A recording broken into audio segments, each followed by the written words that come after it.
পাইকগাছায় দুই পক্ষের মারধর ঠেকাতে গিয়ে ৩ জন গুরুতর জখম। মোহাম্মদ শফিউর রহমানের তথ্যচিত্রে থাকছে বিস্তারিত।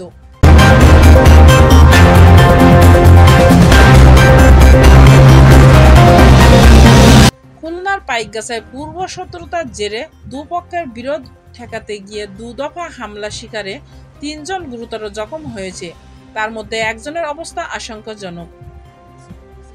অভিযোগ প্রকাশ, উপজেলার খড়িয়া গ্রামের রাশিদুল ইসলাম ৪০ ও আনিসুর রহমান ৩৮ দুইজনের ২৫ বিঘার একটি চিংড়ি ঘেঁষ করেছে। রোববার সন্ধ্যা ৭টার দিকে ১৭০০ টাকার লেনদেন নিয়ে তারা খড়িয়া জনৈক বাদশার চায়ের দোকানে বিরোধে জড়িয়ে পড়ে। এ সময় দোকানে থাকা স্থানীয় শামীম সানা ও রিয়াজ মাহমুদ রিপন তাদেরকে ঠেকানোর চেষ্টা করে। এক পর্যায়ে তাদেরকে দোকানের বাইরে চলে যেতে বলেন। এ অপরাধে পূর্ব শত্রুতার জেরে গাউসুল হক সানা, রাশিদুল ইসলামরা অতর্কিতভাবে শামীম ও রিপনের উপর লাঠিসোঁটা নিয়ে হামলা করে, যাতে তারা গুরুতর আহত হয়। তাৎক্ষণিক তাদের পাইকগাছা হাসপাতালে ভর্তি করা হয়। এদিকে আহতদের জন্য দোকান থেকে ওষুধ নিয়ে হাসপাতালে ঢোকার সময় রাত 10:30টার দিকে আহতদের ভাই হান্নান সানা ৪৬ একে মাথায় প্রতিপক্ষরা হাতুড়ি পিটা ও মারপিট করে গুরুতর রক্তাক্ত জখম করে, যা হাসপাতালে সিসি ক্যামেরায়ও দেখা যায়।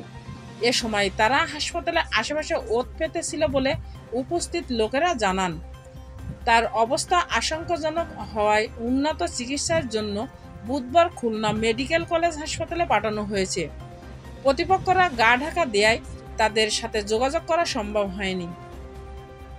এ বিষয়ে মামলার বাদী এস.এম. রাসেল আহমেদ বলেন, পূর্ব শত্রুতার জেরে সামান্য বিষয় নিয়ে গাউসুল হক সানা সহ আরও অনেকে আমাদেরকে দেশীয় অস্ত্রশস্ত্র নিয়ে মারপিট করে রক্তাক্ত জখম করে। পরে স্থানীয় লোকজন আমাদের চিকিৎসার জন্য উপজেলা স্বাস্থ্য কমপ্লেক্সে ভর্তি করে। সেখানে আমাদের উপর হামলা করে মামলায় হান্নান সানা মারাত্মকভাবে আহত হয়। তার উন্নত চিকিৎসার জন্য জেলা সদরে নিয়ে যাওয়া হয়েছে। তার অবস্থা আশঙ্কাজনক। পরবর্তীতে থানায় হাজির হয়ে গাউসুল হক সানা সহ ৯ জনের বিরুদ্ধে ১৬/৯/২৪ সোমবার দুপুরে পাইকগাছা থানায় এজাহার দাখিল করা হয়েছে। পাইকগাছা থানার officer in charge OC Ubaidur Rahman জানান, থানা পুলিশ ঘটনাস্থল পরিদর্শন করেছেন। এস.এম. রাসেল আহমেদ বাদী হয়ে গাউসুল হক সানা সহ ৯ জনের নামে থানায় একটি এজাহার দিয়েছেন।